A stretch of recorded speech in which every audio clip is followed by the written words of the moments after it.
Pressure કુકરમાં બનતો આ વેજીટેબલ પુલાવ એકવાર જો તમે ખાશો તો તમને સાચું કહું છું તમે બિરયાની ખાવાનું ભૂલી જશો। તો આજે આપણે પુલાવને ડાયરેક્ટ પ્રેશર કુકરમાં નહીં બનાવીએ તો ચાલો રેસીપીને શરૂ કરીએ। તો કડાઈમાં 1/4 કપ ઘી લેશું અને 1 ચમચી તેલ લેશું। તેલ અને ઘી ગરમ થાય એટલે તેમાં 4 થી 5 તીખા, 2 લવિંગ, 1 તજનો ટુકડો અને થોડું જીરું નાખી ચટકવા દેશું। તેમાં સમારેલી 1 મોટી પ્યાજ ઉમેરી પ્યાજને સાતળી લેશું।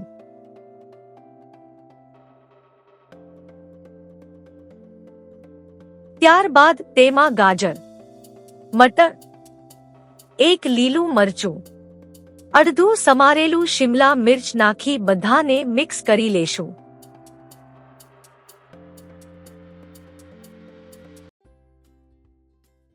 સ્વાદ પ્રમાણે મીઠું,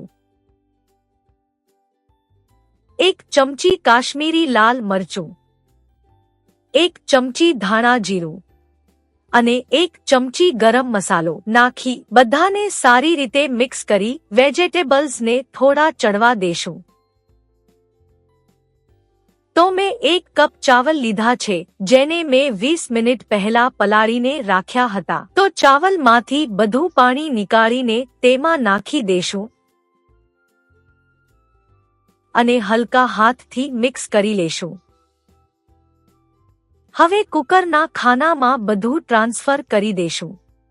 મેં અહીં 1 કપ ચાવલ લીધા હતા તો 1 કપ પાણી ઉમેરીશું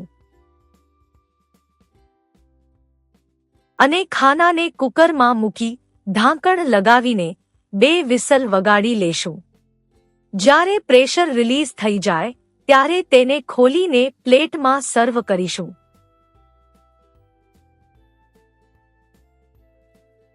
ઉપરથી લીલા ધાણા અને લીંબુની સ્લાઇસ મૂકીશું। તો બસ ગરમાગરમ તમારો પુલાવ તૈયાર છે। તો ઝટપટ ટ્રાય કરો અને કોમેન્ટમાં જરૂર જણાવો કે તમારો ફેવરિટ પુલાવ કયો છે અને આ પુલાવ તમને કેવો લાગ્યો।